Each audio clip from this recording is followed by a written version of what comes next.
and welcome to episode 1028 of the Player One podcast for Tuesday, August 11th, 2026. I'm your host, Greg Seward. Not with me this week, as always, is Chris Johnston. He's doing a little bit of traveling, visiting some family, but I'm sure he's watching and not so silently judging me in the job I'm going to do here tonight. But I'm really excited to welcome Carly Veloci to the show, especially where I reached out to them very last minute. But here they are with their cat. With my cats, but she'll be here a lot, I think, unfortunately. Also, hi. Thank you for having me. For sure, yeah. Like I was saying before we started the recording here, we've got a couple of listeners, more than a couple, I'm sure, who were big fans of Jiggle Physics.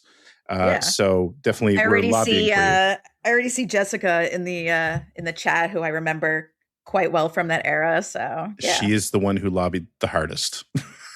Yay! That's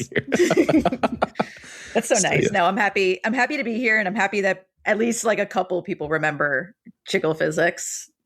Yeah, for sure. So how about just would it be great to get like a bit of your background? I know a lot of people, our listeners, do know who you are, but for those who don't. Yeah. So I have been a games journalist for like basically on and off since maybe 2012, maybe. But I've been sort of all over the place. Name like a publication I've probably written for it at least once. So like IGN, Polygon, Digital Trends, Waypoint, RIP, Aftermath.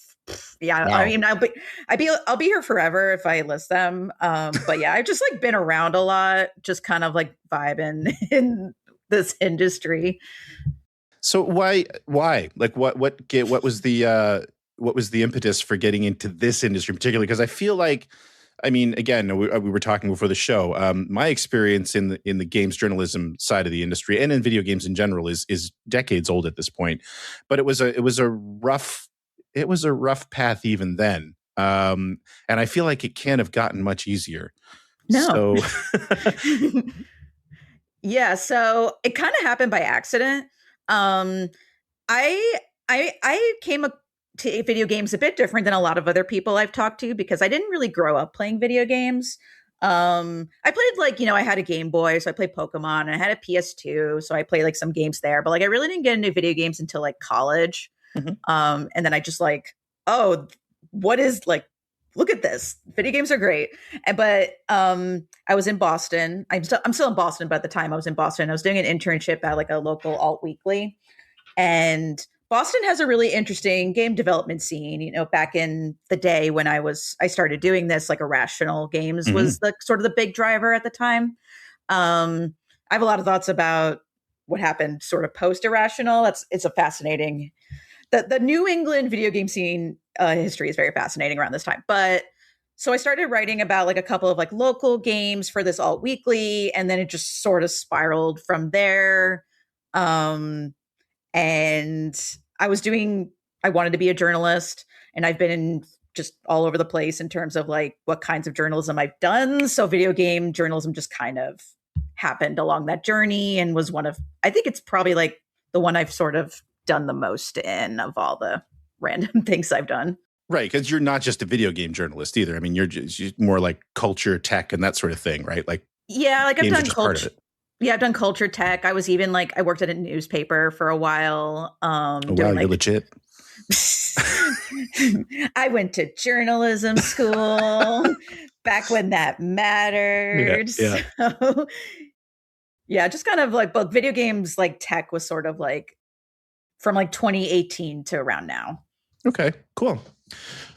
So I guess, normally like we jump into the news, and I think one of the big things that, and I'd love to get your thoughts on this. One of the big things that happened this week is that there was the announcement that the Grand Theft Auto 6 sort of reveal is going to be a Netflix Live thing. Yeah. That's crazy to me. Like, I can't remember a time that this. Well, I guess kind of back in the day. I guess technically it happened when like the 360 launched on MTV. So I mean, Mm. technically we were paying for an MTV subscription, although it didn't feel like that was the way things worked back Yeah. then. And that's very different, right? Because MTV is MTV. Like their primary thing is showing Right. things. Like Netflix doesn't, I mean, it does sort of have it now, but like sort of that live streaming infrastructure was not something Netflix had for a long time. Like there have been many times when I've tried to like log in to watch like the Love is Blind finale that was airing live and the whole thing just breaks, and this was just like a few years ago. So Right. it feels different even just from like a tech standpoint. But I mean, what do you think that it says about? I mean, I don't know. I have trouble sort of reconciling GTA 6 and sort of saying like, well, that's weird for a video game, but GTA 6 is at such a different level Mm-hmm. from a sort of a cultural impact perspective. But I mean, Exactly. it's I don't really know what to think about it. It's so new and different. And yeah, like you said, I've tried to do the Netflix Live thing a few times, and I've never had a ton of success. But I'm sure that it must have gotten better. It must have been getting better over the last couple of years. You have to think so. Yeah, But I I've been thinking about this because people were so like taken aback by it, which understandably so, because I feel like video games, despite being as big of an industry as they are, it's still very siloed from sort of the rest of entertainment and culture at Mm, large. Because like video games have such a high barrier to entry compared to other mediums. But so like it just feels weird on sort of like a cultural level. But the thing also is like Netflix has been trying to do the games thing for many years true. and has been a really good platform to play like San Andreas and like they've hosted like GTA on like Netflix games. So it's not like the weirdest part. Like it's not a partnership that came out of nowhere. But and like I think the other part of this that I was thinking about, which made it make sense to me, is that like you mentioned, GTA 6 is on such another level compared to other video games that are coming out. It's like the one game people who don't play video games regularly know about that's Right. coming out right now. Like I was on the train a few weeks ago and we were just like waiting around for a while and this guy overheard my husband and I, who is also a games journalist, like talking about video games. So we struck a conversation. He was like, "Oh, what do you guys think about GTA 6?" And like, I mean, granted, like we found out that he actually like is a voice actor who did like a couple of voices in Oh, it. cool. But it just like it reminds me that like that is the game for a lot of people who like maybe play like a game or two per year. And so I mean, it's still weird that it's going on Netflix instead of like YouTube, something easy Right. or Twitch or something. But I think it's not as weird as people think, but I think it's just more of like a very jarring cultural shift compared to other game announcements over the past, 5, 10 years. Yeah, I think that. Yeah, I think that's right, and it is sort of just way more mainstream. But like one of the other conversations that we had recently, I thought was kind of weird. It was a bit of whiplash, where I think it was the same week that Sony uh, announced its most recent price hike on the Mm, PlayStation 5. And not to single out Sony here because, Nintendo's doing it, Microsoft's doing it. But just happened that week was the week that they talked about it. So, of course, there was this sort of big backlash for obvious reasons. I mean, everyone's feeling the squeeze right now. mhm. And now we're talking about, I mean, me living in Canada, consoles have been $1,000 or so after tax now for a while, but now Americans are we're starting to approach that number, which feels like, I don't know. I mean, I remember when $500 was the tipping point. It's like you don't want to go past that number, or else no one's going to buy. And now we're at 1,000. But then, like, I think within 24 hours, they also had a press release talking about how they were afraid they weren't going to have enough consoles this winter because of Grand Theft Auto 6, which I think was such a perfect example of the impact that everyone is expecting this game to have. Again, like there's nothing like it. It's so Um, weird. Like yeah. I mean, it's funny because I've been thinking about other games that have had this big of like the games that have sucked up this much of the air with like the conversation, and it's like Elden Ring Mm. was like one that I experienced firsthand as a games journalist, but that was very game, like people in video who play video games. It wasn't really something that people outside of video games had as much of an investment in, even if there still was that because Sure. of just how hyped that game was. And then obviously like Call of Duties when those happen. But that's sort of the Call of Duty cultural cachet is very strange at the moment because of all the Xbox stuff. But Yeah. yeah, I don't think that in terms of just GTA 6, as much as I think it's probably just going to be like a pretty good game. Like in the end, like I think people will be like, yeah, it's pretty good.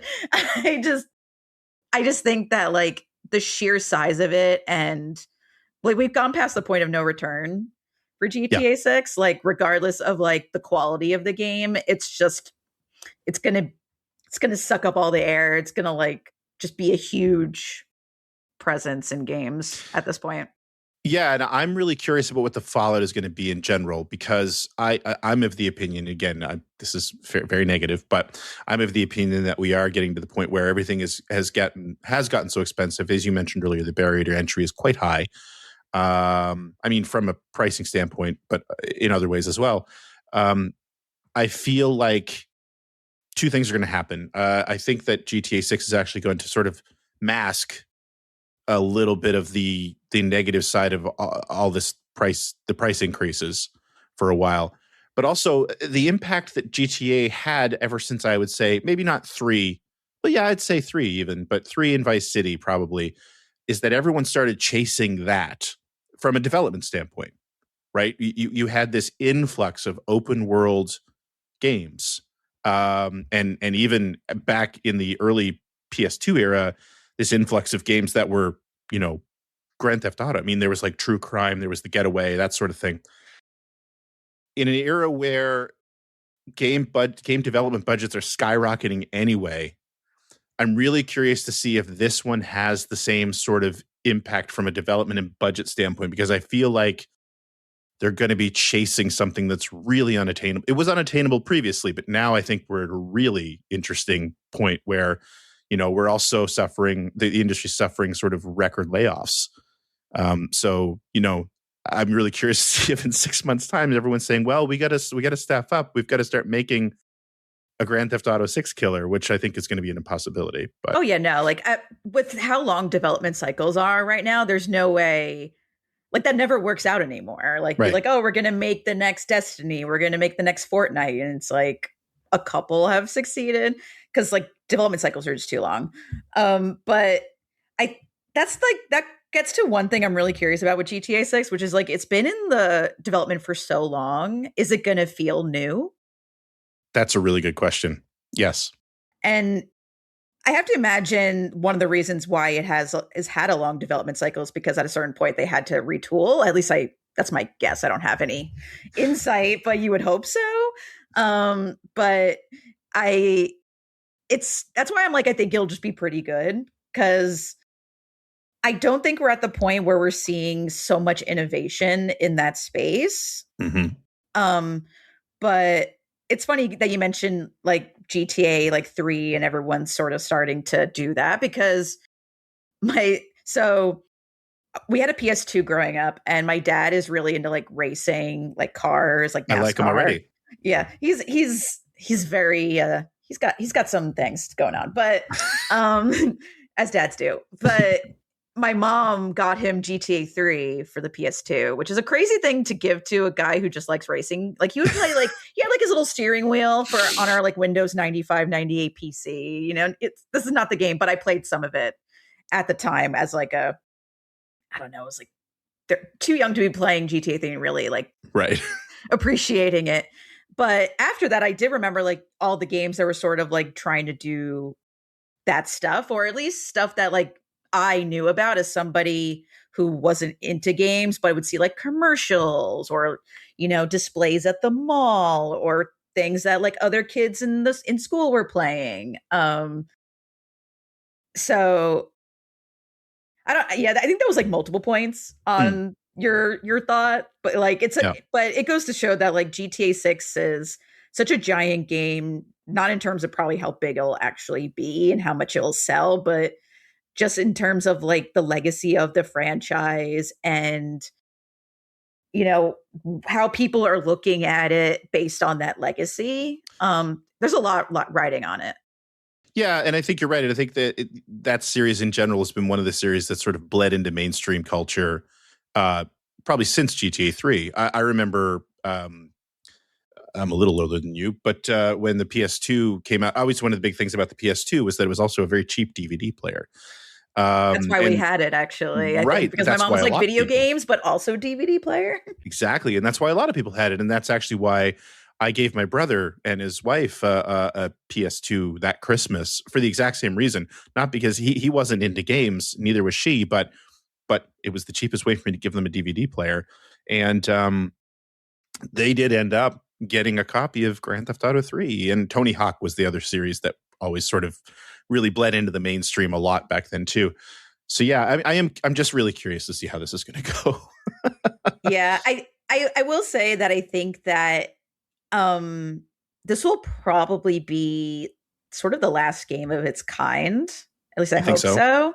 Well, because not just in terms of the size of it, like the blockbuster nature of it, but it also in just in terms of we're at a point where like you mentioned all the layoffs, Mm. how expensive games have gotten to make, how expensive consoles are right now, and just PC also. Like there was that report from I think this week that's like everybody's out of RAM. There's no RAM anymore. It doesn't Hmm. exist because AI. So there's truly so much happening in games that I'd be surprised if another game of this magnitude that had been worked on for this long, that had teams like I had a team that was this large Hmm. with a game that's like has this much of like a like cultural cachet will release, and like people will be looking at it in the same way.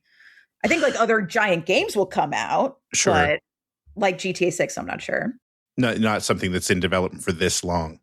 Hmm. Yeah. What do you think I'm curious, what do you think the game industry sort of looks like on the other side of this? Because I think that, even that game notwithstanding, I know we're focusing on that, but that's just because that was sort of a news piece this week. Um, like, are we at the point where maybe games need to get a little smaller? Maybe do you feel that way? Oh, absolutely. I mean, absolutely. Like that's the huge thing right now is that, and it has been for a really long time, is that games are really expensive to make and don't really make back as much as they should. It's Mm. sort of like how like movies are right now, right? Like there's a lot of blockbuster movies that are being made for like $500 million and they make like $700 million back, which is still, those are both crazy large numbers. Yeah. But it's still like not enough money for how much these cost to make. And it's the same thing with games, and they're only getting more expensive and development times are getting longer. And I think we're just at a point where people are going to have to try new things because there's no other options. Right. And a lot of this is, granted, a lot of this is just me being optimistic about, I guess, indie, not in the sense that like I think we're going to have like an indie surge or anything, because I think that it's really hard to make money in games right now. So, and discoverability is bad, and we're still like relegated to like Steam and like these platforms that like don't really like you. But I just think that people are just going to have to explore new development options. Mhm. So, um my husband Bryant, he works for game developer, and he's really been trying to figure out like code development as a Okay. concept, sort of this idea of like how Peak was made, where it was just like two studios came together, they made a game, and then they went their separate ways. And it's different than like like, oh, there's a primary studio and they outsource. Sure, which is a big AAA thing where you get like the credits of a AAA game, and it's like, here's the primary studio, but here's the 12 contractors we used for various parts of the game as well.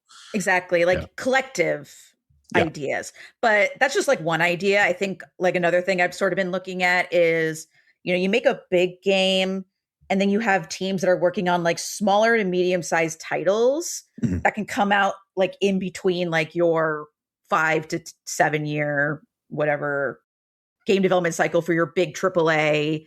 IP Mhm. release. Like sort of, I mean, Obsidian is going through its own stuff right now with Xbox, but the whole we have Outer Worlds and then we release Pentiment and then we go to Avowed, this sort of multiple teams in a studio working on different size projects so that you always have, I'm just like Yeah, spitballing here, no, but I think that's a good, and it feels like we kind of got near to that with some bigger studios back in the day. Like actually, you mentioned Call of Duty earlier, and I remember thinking that when they kind of, not that they were making smaller games, but where they brought Treyarch in basically, and were like, okay, so I forget the name of the main studio that was doing Call of Duty before that, but we've got one mainline game and sort of one secondary series, and we're staggering their releases year on year. So we're giving everyone, because back then it was also, we were still very much in the throes of that, like we need to have a yearly release with every big franchise, which has never ever worked. It's I mean, always Call of Duty did it for a while, like just recently, because they had the resources in like 5 studios or right, whatever, 3 or 4, whatever, cycling, but right. that's That's not attainable for anybody no, else. no, exactly. How do you like? You mentioned something earlier, and it I should have written it down. It tweaked something in my head for a question. Now I totally forget about it. You'll remember it way too late. Yeah, I will. Probably about 2 hours after we stop recording. Wake up in the middle of the night thinking about it. Exactly. Okay. Yeah. So one of the things, again, and I mentioned this before, like, we were both in games journalism. I was in it much longer ago, and I'm always sort of fascinated to hear from people who are more contemporary, sort of like what has the experience been? Because when I was there, when I was writing for games for a living, print was the lead, right? Magazines were the lead, which feels like ancient times now. And the internet was sort of on the rise. As far as gaming websites go, I mean, I did start on the internet. That's how I got my start with fan sites. But I mean, that was a stepping stone to being a print journalist. Right. It feels like, but then as I was leaving was right around the 1-up era and that sort of thing. So online sites were on the rise. And I mean, you've been doing this now for, well, over a decade, right? So just give me some, I'm just curious, like how have you found it's evolved over the last 10 years? Because I constantly I reminisce about writing about games for a living. It's like, God, I really love doing that. And then I kind of look at the state of the games journalism industry. And I was like, I don't know that this is actually something I'd want to do anymore. It's so toxic, truly. Really? But it is also like, yeah, I love it and I miss it because right now I have, a day job. I work at a nonprofit, like a local nonprofit doing communications, marketing stuff because there's no jobs in games journalism, right? And so many people I know don't have jobs anymore, or they, I know a lot of people who went on to do start their own publications, your Aftermaths, your Motherships, your Rascals, all these people I know who went and off and did their own thing, or they, went to video game development was but that's been the thing for a while now. Yeah, that's been happening for a long time. Yeah, exactly. That's nothing new. But I'm also coming at this from the perspective of just being in online journalism, because I came up in journalism just generally around when online journalism was taking off, or sort of just after it started and the social media age was happening. So around 2009, 2010, because I got my first internship was 2009 at a local station. My job was web stuff and social media and, the local news broadcast streams online and your job is to monitor the comments. This was okay. this whole thing was sort of they were starting to figure it out, but at that time it was just post stuff on Facebook because you could still do that. You can just post stuff on Facebook and Facebook wouldn't get mad at you for just posting stuff. So I sort of watched it. The Google SEO era and the social media era sort of all converge. And then I was freelancing. I was a contractor at Gizmodo at the time the Gawker bankruptcy happened. Oh, fun. Okay. Yeah, so I also saw basically the blog era explode because it sort of collided with the journalism, and then we like the rise of these like alt-right figures like Peter Thiel. Mhm. So I like to say I've seen just so much happen. So like the idea of like figuring out like what does the evolution look like? I'm like, it's been messy Yeah. and Well, stressful. and that's kind of what I expected to hear from you, right? Because uh, for the two main things that I always find really fascinating is that, I mean, we had a lot of pressure. There in different ways, but I mean, we're still on monthly deadlines. Yeah. You know what I mean? And we worked to very small word counts, and we had to deal with hate mail, I guess, for lack of a better term. I don't Mean even letters feel to the editor. Yeah, I don't even feel like that's the right term to compare it to, I'm sure, what a lot of writers deal with now. But, we did. But it was easy to ignore because you weren't Mhm. being bombarded with it 24/7, which I feel is something that a lot of people working in the field now do have to deal with. Yeah, so that's the thing. It's like, but I think for me, the big thing is the deadlines. Like I can't wrap my head around working under the pressure of, and I mean, this would only be, I guess, if you're doing like reviews or maybe news, but like deadlines being where minutes matter as opposed to days or weeks or Yeah, months. no, you're absolutely right. I mean, if you go way, way back, there was sort of that like, oh, we got our paper out first, that Right. that was still a thing, but that was obviously way before both of us. That's journalism history. But yeah, it's funny because I did grow up. I came up in the industry with that sort of pressure mindset Hmm. because I was an online journalist sort of from the beginning. And you sort of, it is a different brain space. Mhm. It can be exhilarating in a lot of ways. Like when like a news event is happening, you're just going, going, going, and you're just like, wow, like look at all this stuff I did. Like I wrote Right. so much right now. And it's funny because working in comms right now, I've had to like reframe and sort of go back to like slow down, take your time, get it right, like sort of that more old school writing mindset that I just was never used to. Um, but it is really stressful to write for Google, like basically, Right. like that's not a thing anymore, but that's a whole other Yeah. conversation with AI. But it's you don't know how bad it gets until you've seen a journalist like have a meltdown because somebody else got there first, like in terms of minutes. Mhm. I say that because I was at an entertainment outlet about a decade ago, and this was like peak superhero movie culture where all of the trades were like, I got the casting first, and that's still a thing. That's still a thing, but like this is back when the MCU was like the biggest thing ever, Sure. and Snyder was still doing his DC stuff. And I watched a man, like a full-grown man, have a meltdown because he didn't get like the casting right because he was like the superhero guy, Oh my God. and and it's just you really like it puts things in perspective. You're like, does this matter? There will be another story in 5 minutes that you Right. can, I don't know, do your best to get up first. But yeah, it's really cutthroat, and everybody's overworked and underpaid too. So it's just the Yeah, combination of those things just being bad for everybody's brains. yeah, and that's what I was sort of alluding to earlier, where we were overworked and underpaid, 30 years ago. And Yeah. now it seems like the pressure's so much higher, and I can't imagine that the pay has gotten that much better either.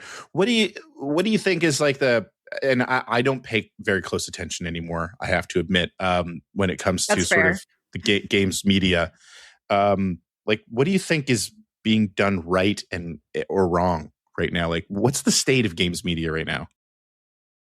Well, it's bad. Yeah.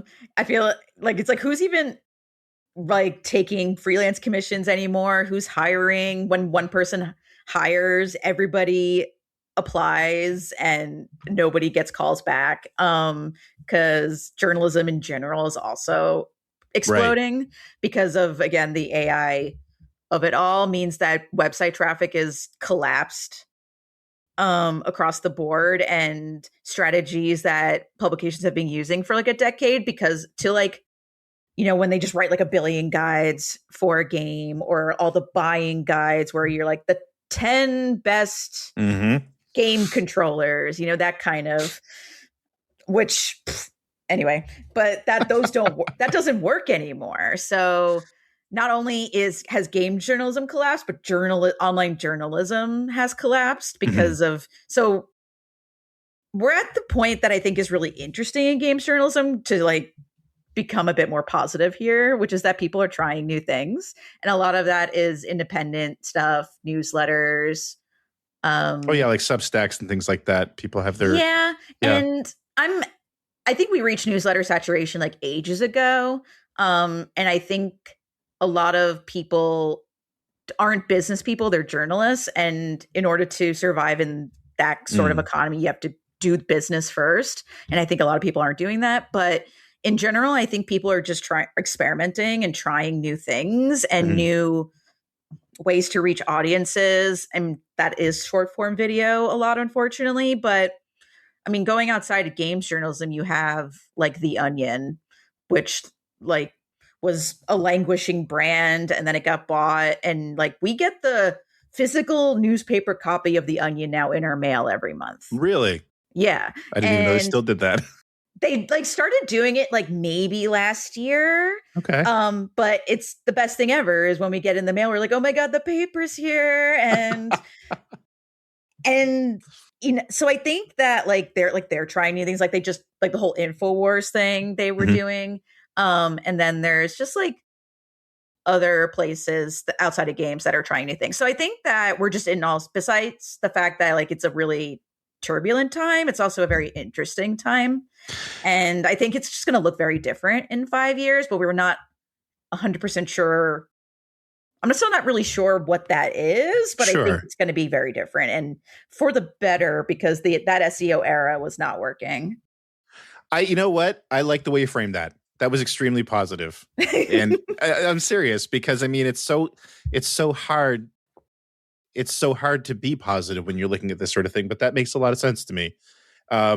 Yeah. Like but also if I'm not positive, I'll just like collapse on the floor. Right. So, but no, I mean, it reminds me of like when a lot of the big outlets were collapsing, like when 1UP collapsed and when GameSpy and all those, and it seemed like, but it was also right during the crowdfunding boom.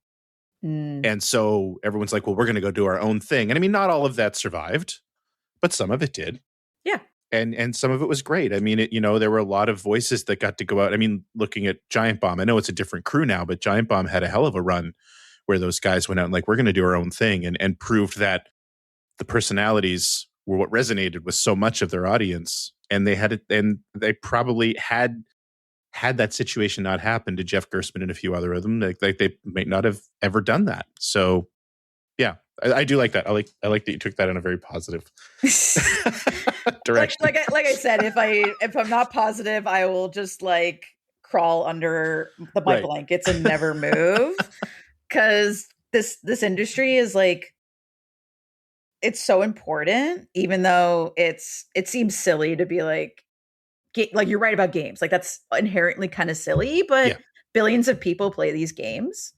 Like this is, and so it's important to sort of like have that coverage, but also just like art criticism in general is so important. So having a healthy games criticism ecosystem is really important. Like we can't let these things be treated purely as commerce, as products.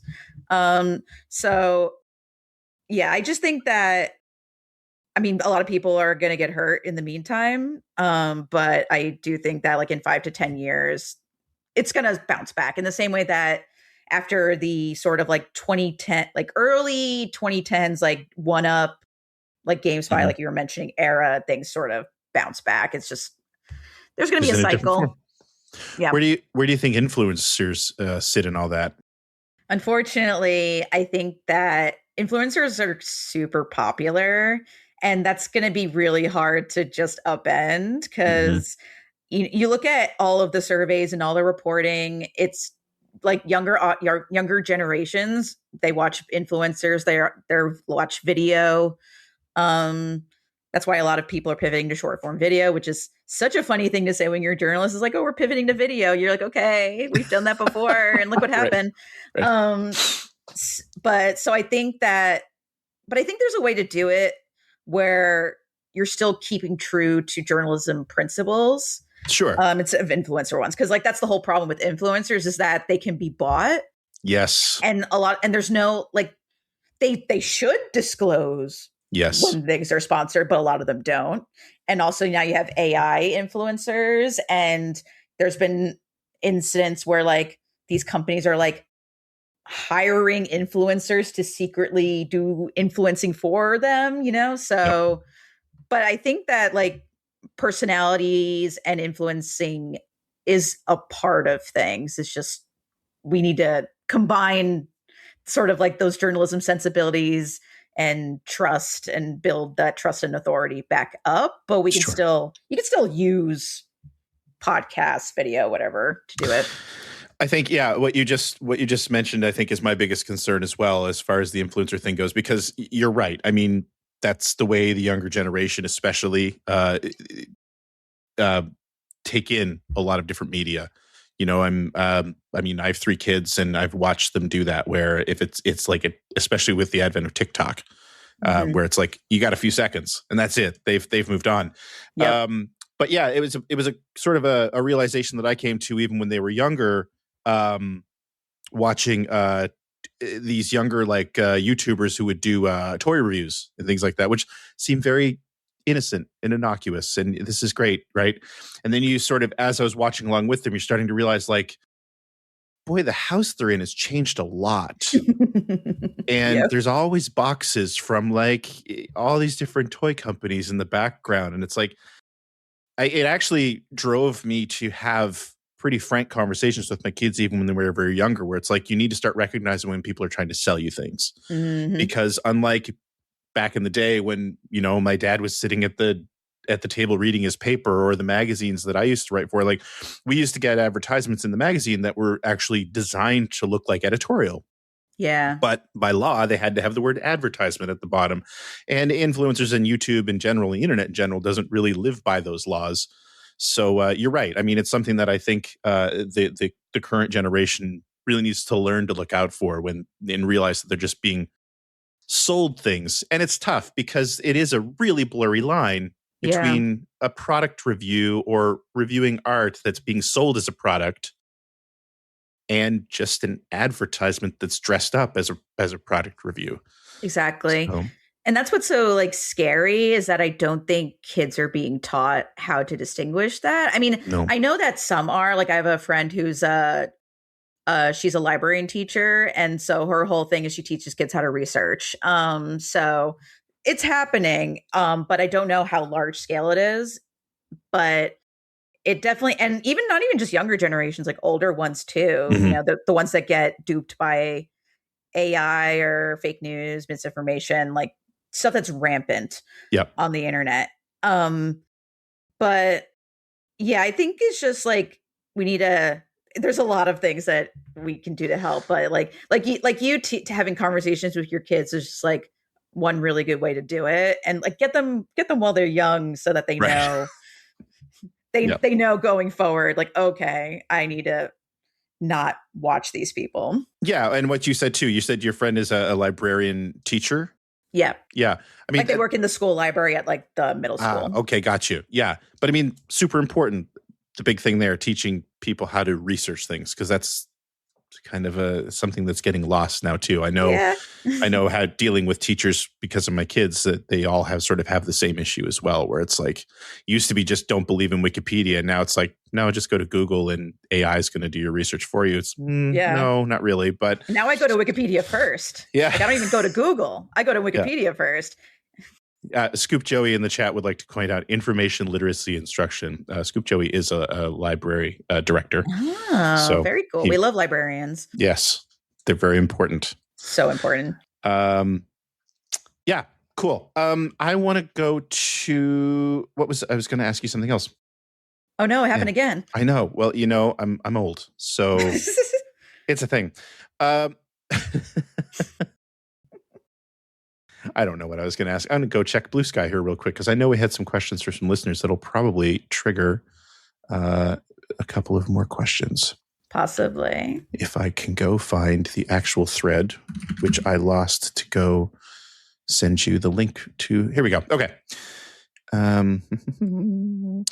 Okay, I got a couple questions here. Some of these are just sort of silly, but we're going to go with them. Some of them are from our host, Chris Johnston. I'm just going to read these. Okay. What video game, if turned into a musical, would you most want to watch? Oh, man. This is the level of discourse we normally have. This has been great up until now. Yeah, we'll cut from talking about like our current tech dystopia and now talk about dumb shit. Like that's video games. That's what exactly. I'm here for. You have to be able to laugh at stupid things too, right? Yeah, and just like sane. I always say as a journalist, the best days are the days where you have to write about like something crazy and stupid. Yeah. You come up with like a silly little headline and it takes it's like 300 words and it's like the best thing you've ever written. You had a really good time. You're like, yeah, this is what I live for. That is the best stuff. Is it cheating to say any Remedy Entertainment game? Because those are kind of musicals anyway. True. Especially like Alan Wake full 2. musicals. Yeah. Yeah. That's not cheating at all. That's great. Yeah, because I mean, Alan Wake 2 is like one of my favorite games of all time now. So, and like that soundtrack has been on repeat in my ears for like since the game came out. So nice. If that was a full-fledged like musical with like Poets of the Fall making all of the music, and I think they could pull it off too. They could, absolutely. Yeah, that's but something also they should do. Scoop Joey said Silent Hill 2 musical, and that is also, I would also love that. Yeah, awesome. Also from CJ, I'm sorry, big walk inspired question, though he's not played it yet. If you could play a co-op video game, Fred Slop or otherwise, with any historical famous person who is now deceased, who would it be and what game? So this is the way my brain works. I've been watching a lot of 90s Star Trek lately, and fit right in here. Yeah, and it's like it's the first time I've ever seen like DS9 and TNG and Voyager, and Voyager and TNG especially are like this historical figure, like like your right. Mark Twain's, you're like, and like Captain Janeway's like obsession with Leonardo da Vinci, and then like one episode where like they ran into Amelia Earhart, it turns out she was abducted by aliens. So I'm thinking about like the historical figures from like the Star Trek, because those are always the ones who were like super interested in technology that the Federation would come down with, because like sure. My brain is like, which historical figure could even grasp the concept of video games? Like you would like like sitting down with, I don't know, like Albert Einstein, would he even understand how to hold a controller and move around in a video game? I don't know. So my brain is like any of the historical figures that were in Star Trek, because they seem pretty into technology. Although sitting down with somebody like Albert Einstein and watching him figure it out would be fascinating. That's true. I don't know if it'd be a great gameplay experience, but it would be a fascinating watch. Yeah, I just think about, like, when I said earlier about games having a high barrier of entry. I'm sorry for my cat's butthole. No, don't worry about it. It's no needs to censor. Yeah. So I was watching a friend who had never played video games before play Arkham City. I think she didn't even know how to move with the controllers. So I watched her for a really long time, just like trying to figure out how to like move left then right, and not in like a tank control kind of way, like so yeah, I just think that video games are harder to figure out than we think. They are, and it's funny, you're right, because I've sat down a few times with different friends, and I mean, as someone who's been playing since he was a kid, sometimes you watch it and you almost can't wrap your head around how, like, why can't you figure this out? Like, this is second nature. This is so, it's so I don't know, intuitive to me. I don't know Yeah. why you can't figure it.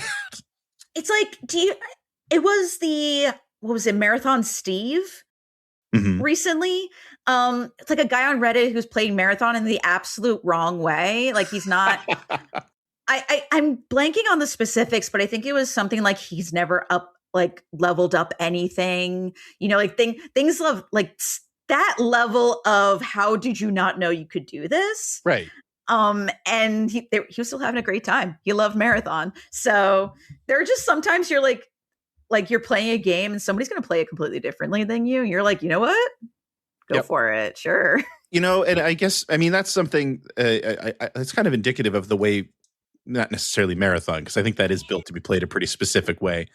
But that's indicative of sort of how a lot of games are for everyone. Like my youngest is 14, and she's not necessarily interested in cars. She's not interested in racing, which breaks my heart because I'm come from a racing family, and that's one of my favorite genres. But she cannot get enough of the Forza Horizon series. Yeah. But it's not to race. Like she'll sit there and just drive around.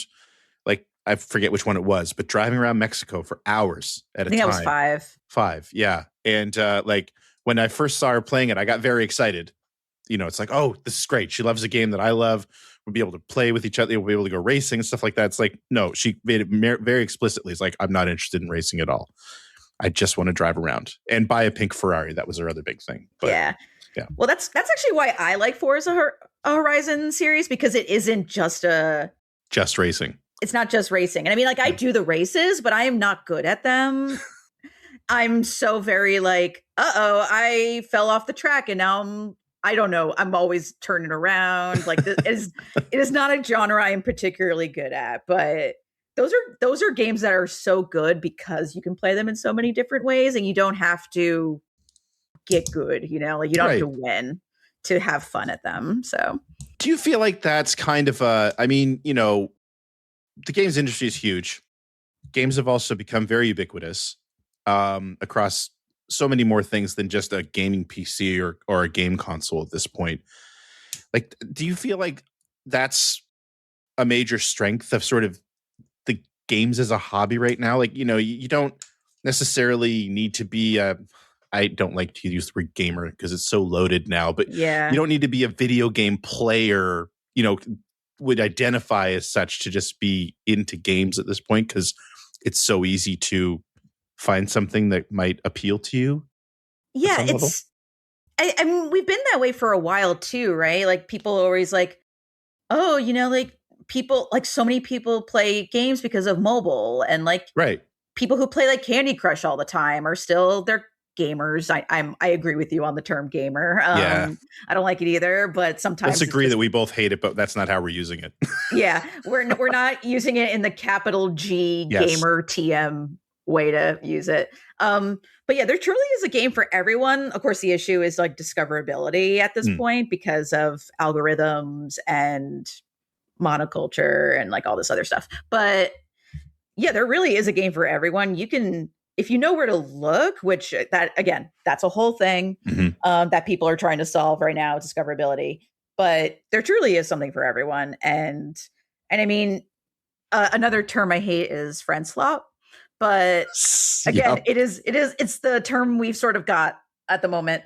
But that's another great example of people just like kind of want to play games the way they want to play them. Like those are because, Fortnite is like friend slop before friend slop because, like people just want to play games with their friends. And so they hop into Fortnite and like they're trying to win, but it's mostly just like they want to like hop into a car with their friends and drive around as like Goku and Rick from Rick and Morty, Yeah. So Roblox is up there too. Like that.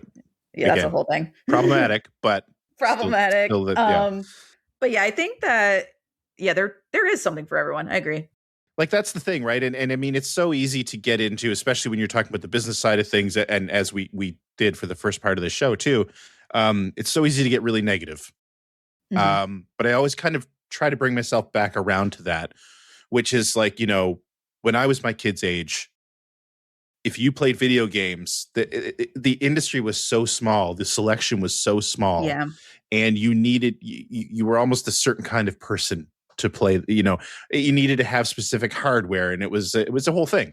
Yeah. And it was, you know, most of the offerings after a while, sports games got a little bit more popular, but most of the offerings were pretty nerdy, I guess Yeah. would be the best way to put it. But now I keep kind of coming back to that. It's like I feel like whatever you're looking for, or even if you don't know you're looking for it in the modern games industry, like something will resonate for some reason. Maybe not even the reason the developer wanted it to. Mm-hmm. You know what I mean? So yeah. Yeah, I completely agree. And it's funny because, you know, discoverability was a whole different problem back then. You Right. know, just sort of like you had to know the forums to go to, or the guy to talk to at GameStop who can give you the lowdown on whatever. Like, no, you don't understand. Like, I know this game's out, but you got to check out this game. Right. It's a completely different problem. We're Forums, oversaturated. they didn't have forums when I was my kid's age. They didn't have the internet when I was my kid's age. But no, yes, you're right. You're absolutely right. That's just it, right? Like, yeah, that's a great example, because even when I was in the late '90s, when I was really getting into the writing about games, if you weren't on Usenet or in the proper Mhm. IRC channel, you weren't plugged in at all. Exactly. Yeah, for sure. CJ left a bunch of questions. I'm just going to keep going down the list. Go for it. I'm ready. He wants your opinion on, now that retro gamers with rewind features and save states are pretty standard, are there other features missing that would make you revisit past classics? Mm. I think it's funny because if I was to say two features, it would be rewind and save states. Save states specifically. They're great. I have like an analog pocket, and you can like just set save states. Like you can just like. Oh yeah, that thing's my favorite piece of hardware I've bought in the last X number of years. Yeah, I was able to get one. I have it here. I got like the translucent Nice color, so I'm just like, it's like my old Game Boy. The nostalgia of it all. Mm-hmm. But I think remappable controls is probably the big one. Yes. Because I was playing the first Halo recently that I had never gotten around to before in the Master Chief Collection, and it has like the two options for like the old controls and the new controls, and I was like trying the old controls, and I was just like, oh no, I don't know how to. I've never played a first person shooter before in my whole life, and like because like nowadays we basically almost have universal controls for like certain genres. Like yes. R2 is almost always like shoot the gun, you know. So, and that was not the case back then. So just having that, I think that's what I'm going to go with, remappable controls. It's interesting, right? Like when you bring up Halo, because Campaign Evolved just came out. Yeah. And I was playing around with that, and it's great. It's good. But I can't help but think, as I've played it, kind of along the same lines, this game is really good, but it feels as old as it is, because that's just one of those genres that's evolved so much, and it's so common. And you're right. We've got sort of a common language when it comes to mechanics and controls and everything for that particular genre. So it is so jarring to go back to that or even further. Yeah. You know, like play the original, the late '90s, like PlayStation and Saturn era, and boy, oh boy, those games are just practically unplayable. Yeah, PlayStation 1, you're like, this was whole new territory for like these kinds of games. They were still figuring stuff out. But this is why for like a long time, not a long time, but like for a while, like when remakes started getting really popular, I was like, oh, this is great, because there are so many games that are just, you can't play them because the controls are so outdated, or the platform's impossible to find, or you can't find copies of the game anymore. Yeah, like in delistings and all that stuff. Yep. Of course, now we're at the point where I'm like, please stop. You don't need to make a remake. You don't need to make Halo Combat Evolved. That is not something that needed to exist. Or, you know, like, I like Silent Hill 2 is like one of my favorite games of all time. We did not need Silent Hill 2 remake, but it's there. I played it. I had a good time, but you know, it's not Silent Hill 2. It's Silent Hill 2 remake. It's a different game. Right. So yeah, I think it's all messy right now. But yeah, games are weird like that, because it's like there's a lot of games that you just can't play. And Yeah. it's not just platforms. It's also just like, oh, this is impossible to play without mods. Mm-hmm.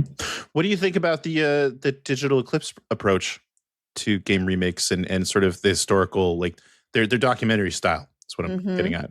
I really like what they're doing. I think that it's a great approach to sort of make a game playable while still trying to maintain the spirit of the original, or maybe even having, like when I played Halo, the first Halo in Master Chief Collection, it had both control options. Like just stuff like that that you can put in the game that can make it playable for modern audiences, but still has like the old stuff. So there's like that preservation aspect, and you're still getting the experience if you want it. And I have no idea how like Digital Clips is like doing as a company, but I really like the products they're putting out. I think it's a really cool approach. That sort of goes into like the Atari of it all. Like Atari right now is a fascinating company to look at, because for a while they were just like a lifestyle brand. Yep.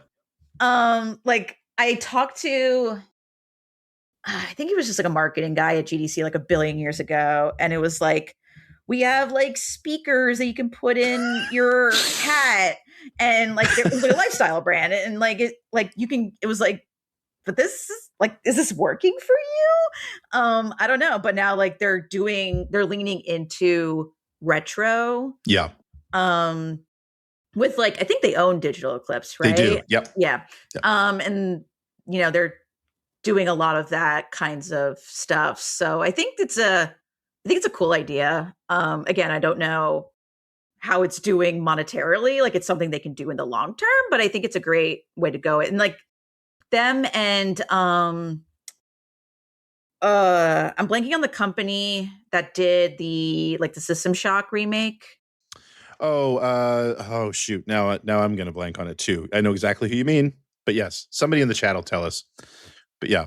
Yeah, like they're also doing something similar. Like, and also they're not just doing remakes, they're doing just remasters. So like I recently played the Thing remastered they put out. Oh really? I didn't even know they'd done that.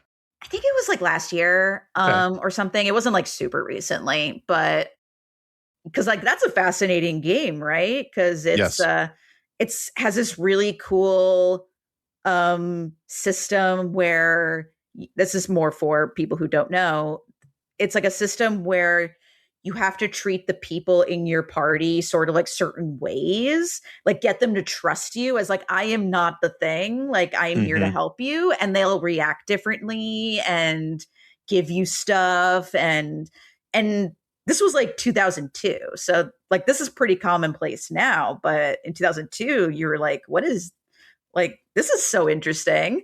And it's also like a canonical sequel to the Thing, which is a whole, so it's a fascinating little thing, and they just like remastered it and put it out.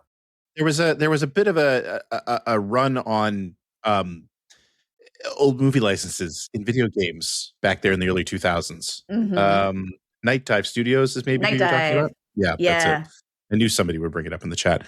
Like I remember like the Thing was one of those, but like the Warriors was happening as well as Rocky, and like they were just a bunch of movie licenses. You're just wondering like, why is this happening? I mean, it's great, but why is this happening? That was such a big thing in like the mid to late 90s and early 2000s. Oh yeah. Like with movie tie-in games. I kind of miss it. Like they were usually bad, don't get me wrong. Yes.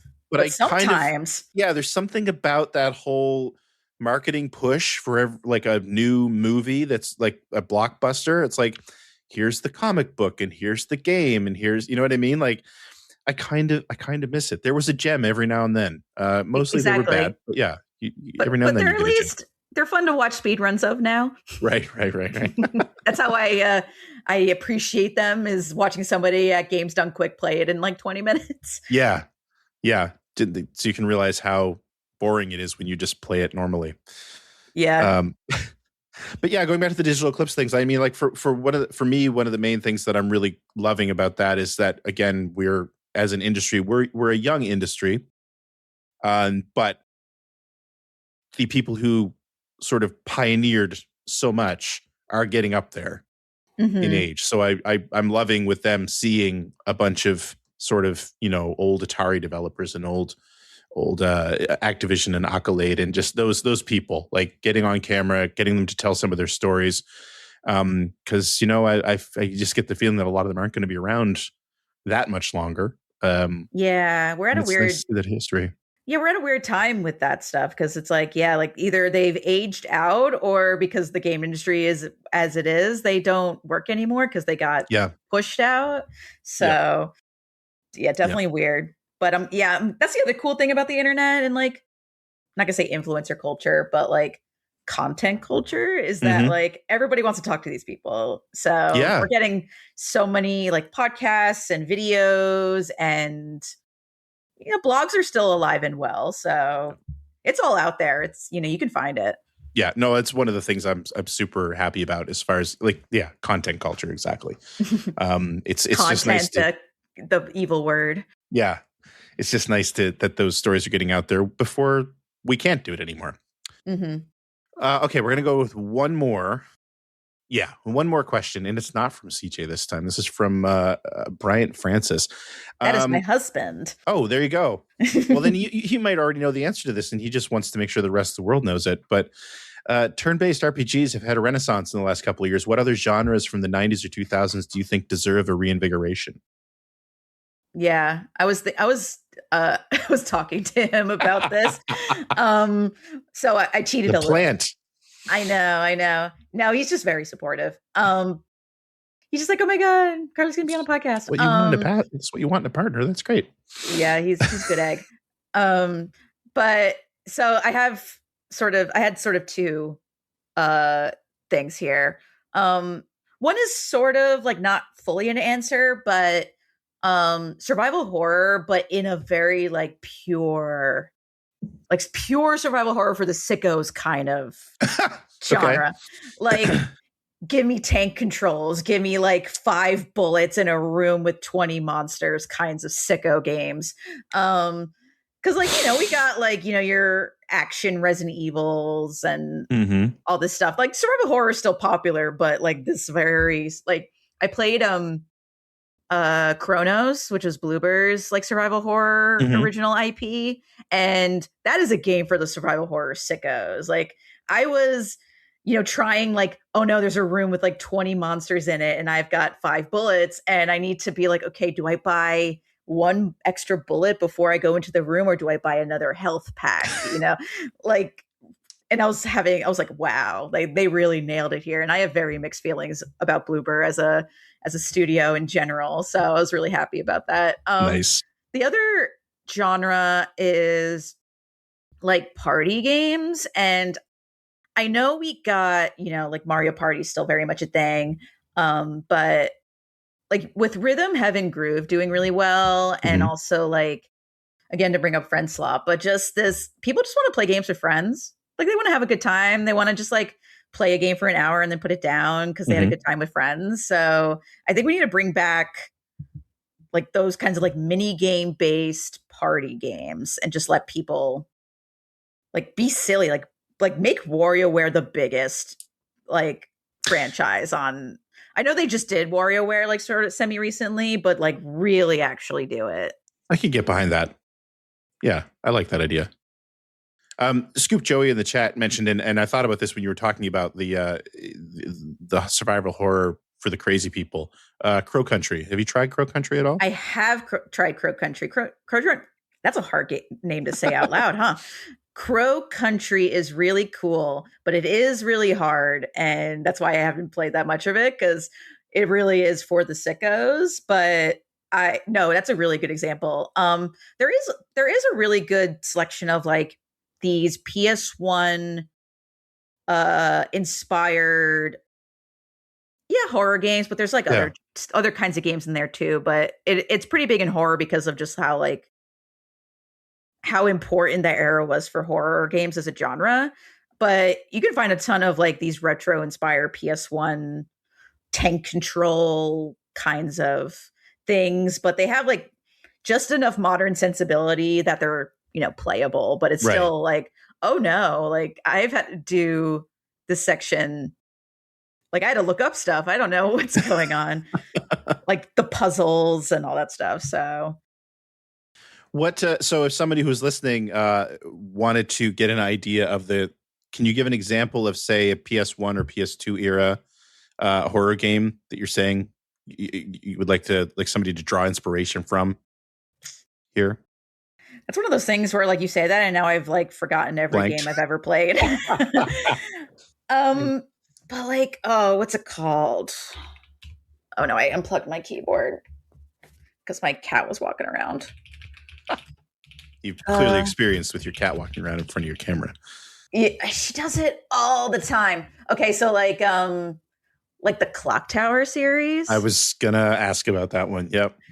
Yeah, like point and click is sort of, I mean, that's purely point and click, but like, Yeah. you know, like those sort of point and click survival horror type, like you go into a room and you have to like just tap everything and then you like throw 5 things together that like don't make any sense and it's like the solution to the puzzle. I was playing this game, I think it's the Tartarus Key.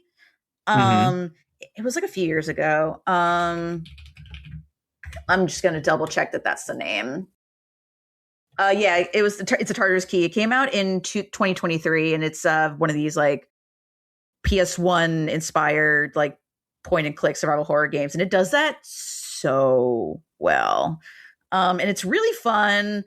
It's got like it's really like flashy and big. It's got a fun sense of humor, but it's also kind of spooky and mysterious, you know. So if someone's looking for like a modern a game that does this really well, I would recommend Tartarus Key. Okay, cool. You're right, though. That was, I mean, I'm not really a survival horror guy, or I haven't been, although somehow I've ended up playing all the Resident Evils since Code Veronica, I guess. Yeah, the action you're right. There were ones. a ton of there were a ton of survival horror games back in the late 90s, early 2000s. And there's so many that I'm like, I've never heard of this because it was like really big in Japan and never really made it over, which is like, that's another like thing about like the barrier to entry. Like there's so many games that like people just didn't play because it was like you can only play it on like the Japanese version of the PS2 and only get it because like this was before eBay, you know, so like trying to figure out how to get a copy because you got it like a bootlegged or whatever. So that's been one of my favorite things to watch actually over the past few years is because I was a big Saturn fan. I mean, I had a PlayStation because you had to have a PlayStation if you wanted to play video games in the late 90s. But I was a bigger fan of the Saturn. And so I know, you know, having experienced a lot of those gems when they were new, it's been cool over the last 10 years to watch people discover those things now that emulation has gotten to the point that it can actually emulate a Saturn pretty well. You know, especially like the Panzer Dragoon series with the remakes that they've been doing and stuff like that. It's just been really fun to see people experience that stuff for the first time because so many games, that's one of those consoles where so many of those games are unique to that console. Yeah. And nobody owned one. So yeah. And also like a lot of those games like sort of exist in their forms because of platform limitations of those consoles. So, you know, when you have like these remakes, they're not like capturing like, oh, this happened because you couldn't render these things at the proper time. So we added this in. And that's why like this is a thing with this. The obvious one is the fog in Silent Hill. It's like, well, like the draw distance was so poor that they covered it up with fog and now it's like a thing, you know? Now it's an artistic staple of it. Yeah, exactly. So like, and there's like a billion other examples of this too. So yeah, emulation is really important. And I'm glad it's so easy, even if like obviously all the companies hate it because you're pirating. So yeah, but also like if you're not selling the game and you can't play it on your current console, then what's the harm? What's the harm? Exactly. I agreed 100%. Looking at Nintendo here. Yeah. As we move into this era where no one owns anything, if you're not selling it to me in some form, then yeah, I'm going to go ahead and play it on my analog pocket. Yeah, like go to archive.org. You can buy not buy, but like, yeah, when I got my analog pocket, I just like went to archive.org and it was like, hey, do you want this like zip file that just has like 100 like Game Boy games in it. And I'm like, yeah, I don't know what any of these games are, but I'm going to download it and stick it on my pocket. And now I can play like Star Trek, the video game or whatever, you know? Yep. And I mean, talk about a console where the system limitations force certain artistic choices. Like that's another one where I have a really soft spot for sprite work on the original Game Boy. Sprites, yeah. Yeah. So listen, this has been fantastic. I'm so glad that you said yes to come and hang out with me for an hour and chat. Thank you for having me. I had a good time. Yes, I'm glad you did. Is there anything, plug your pluggables? Where can people find you? What are you working on? What are you doing that's fun and interesting? I mean, I'm really not doing anything right now because life, but I'm on Blue Sky at carlyveloci.com. So you can follow me there and just see what I'm obsessing over. And maybe I'll post something I've worked on. There you go. And, I mean, Jiggle Physics, not ever coming back, obviously, but R.I.P. Yeah. I mean, I shrug because you never know. But yeah, it's been 4 years. Probably not. Yeah. We had to end it because we all got laid off. So yeah. Game industry. Good industry.